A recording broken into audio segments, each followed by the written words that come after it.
Before we start looking at drawing real looking branches, let's just have a quick look at what I think is the sort of technique and thinking that produces the cartoon looking branches. Firstly, there's an emphasis on drawing the outlines of the branch.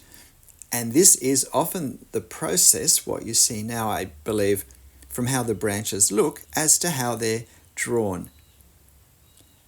Whether we go up or down or up and then down, but we end up creating this snake-like effect by drawing one side of the branches and then we come back and we draw the other side. Now, there are quite a lot of problems with this if we're wanting our drawing at the end to look realistic.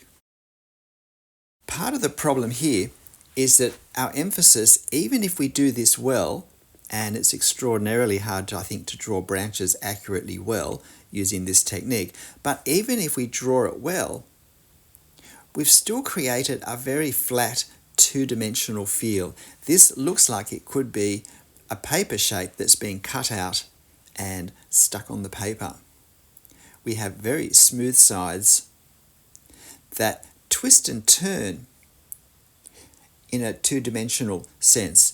It's almost like if we were to stand above this tree and look down, all we would see would be a straight line, a horizontal straight line, because everything looks very much as if it's been drawn in the same plane. Whereas when we look down on a tree, we actually see a starburst effect. We see branches coming out in every direction around 360 degrees, and that's what we want to capture the feel of, the effect of, in our scene.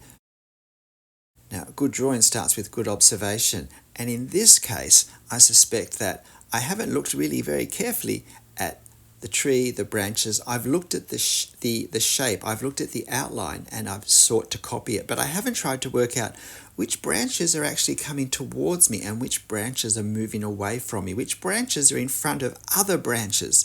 So I can take all this into account into the way I draw, because if I want something to look real, I've got to create a sense of depth with it. I've got to create a sense and the effect of closer and further.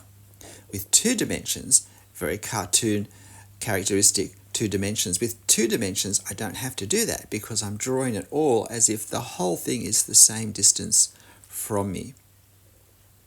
I'm not thinking about form, just outline and shape, and a very heavy reliance on outline. And now I've done some cross-hatching for the value, for the darks, but I've really just applied the same cross-hatch over whatever I'm looking at.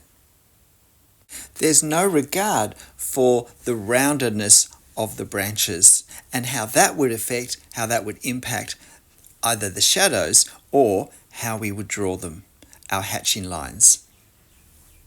Drawing branches, I think, is often a good example of we draw by assumption rather than observation. We look and we assume we know, oh yes, I understand this enough to draw it, and so we don't observe any further, and we miss all the key details that we need to know to stop our drawing looking cartoon-like in the end, to be able to give our branches a sense of reality. Let's slow this down and try it a second time and see if we can do a better job and work out why this drawing technique and this way of thinking about what we're doing is a much better one if we want to avoid a cartoon tree effect and start to capture a sense of the reality of the tree. And I think a lot of people make the mistake of thinking that the leaves are hard and that the branches are easy. Well, probably the branches are less of a challenge to draw than the leaves, but they're not easy. They're really the same as everything else.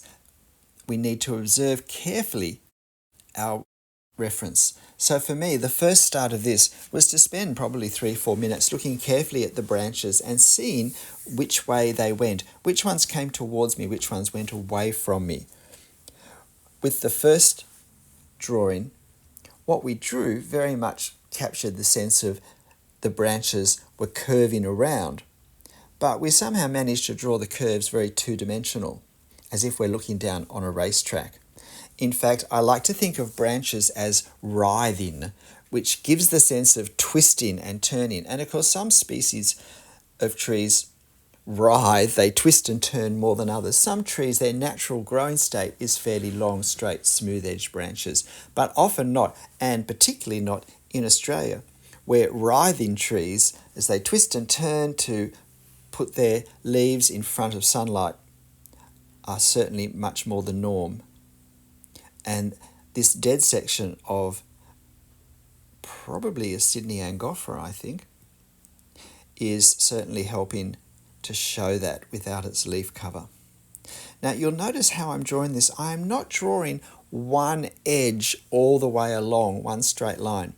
I'm actually trying to draw each twist and turn, each writhe separately.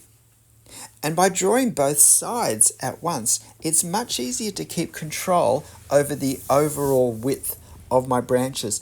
What I often see are branches where at some point either the concentration lapsed or the strength of the grip lapsed, and suddenly the line wanders just a millimetre or two to the one side for the second side of the branch, but it makes the branch look ridiculously fat at that point.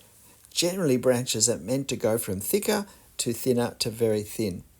And a really big problem when trees are drawn, I think, is often that the branches are too thick for too far. They get too close to the tree canopy silhouette edge, looking too thick. So what I'm doing here is, because I'm drawing these branches in smaller sections, I'm able to pay much more attention to the curves and the shapes and the connections. When we're drawing a continuous line that we don't want to slow down and get ink blobs, it's actually hard to observe and draw accurately. So drawing this way has the advantage already that we can easily stop and look to see what we're doing. And I'm also paying attention to the silhouette edges here. This has a fairly textured edge to it when we look closely, these branches, or at least what becomes edge for us from our viewing point, and we certainly want to capture that as well.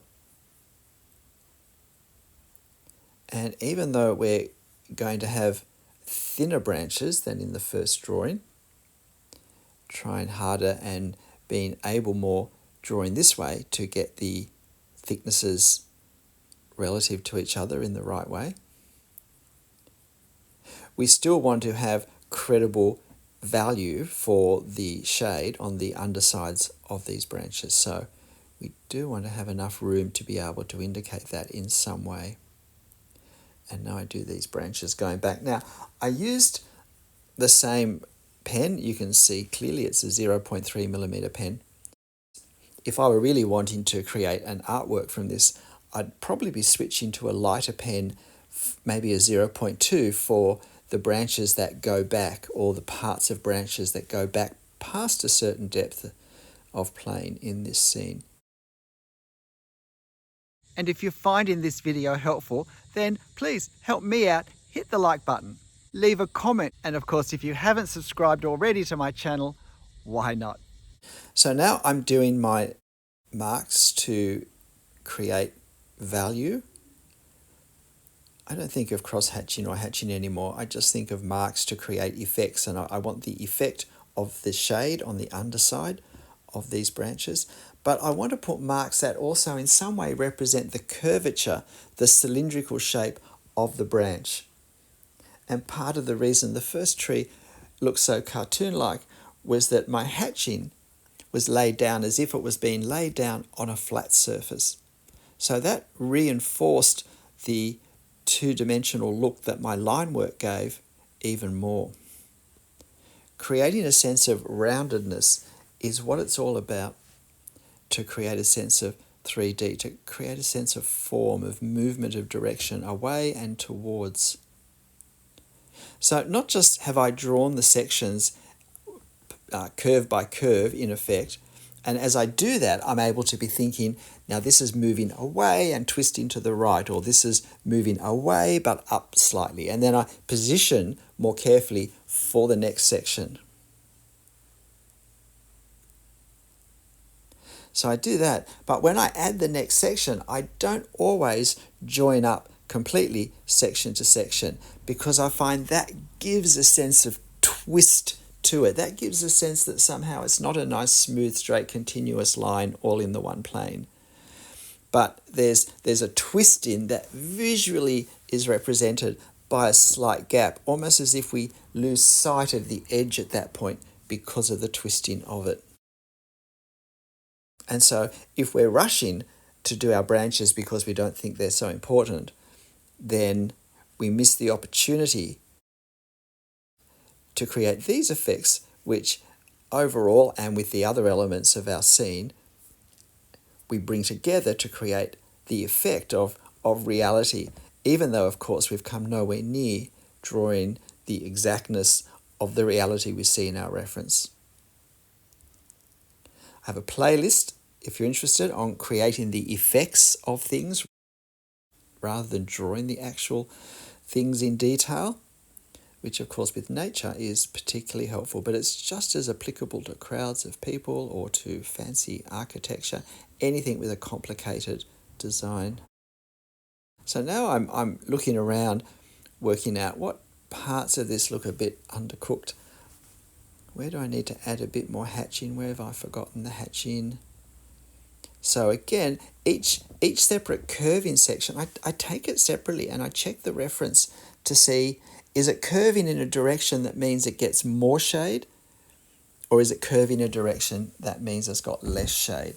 And by trying to do my best to represent that in the shading, in the hatching for the shading, it helps to create a sense of movement, of twisting, of direction, which all add up to the three-dimensional effect that I want in my branches.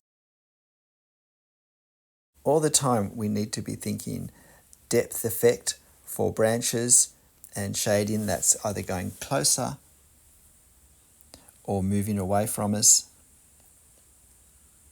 And I want to make sure that where possible, at least to a degree, I add the little details that I see as I observe carefully as I look at each writhing section, little knobs and bobs and things like that, little branches that just start or half a twig. I want to capture those as well. They stop my drawing looking generic, and the thing about cartoons is they're generic. Well, let's see how they look side by side. And I'll say straight off that the second drawing took 3 times as long. This drawing took me 5 minutes. This drawing took me 15 minutes. And a point I don't find myself making often enough is that most of the time, poor drawing starts with poor observation. We simply haven't observed carefully enough what's happening.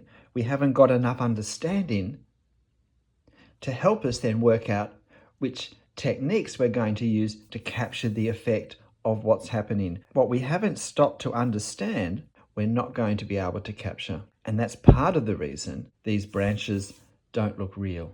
We've seen this as a flat two-dimensional shape, and therefore we've drawn it as a flat two-dimensional shape. And because we've simplified it in a way that's left out all the individual characteristics that it has, it looks very generalized. It doesn't particularly look like a tree at all, let alone any particular tree.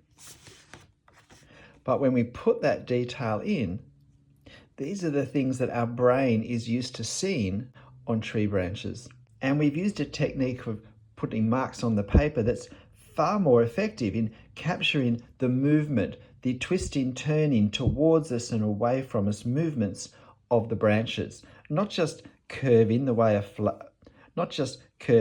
a racetrack curves, but twisting into space and back again. Drawing this way has allowed a more careful gradation of branches becoming smaller and smaller and smaller as they move towards the twigs at the end or to where they might have broken off. That's far more effective than the more lumpy style of branching we get when we go up one side and we come back down the other, and we don't even end up necessarily aligning our curves well enough.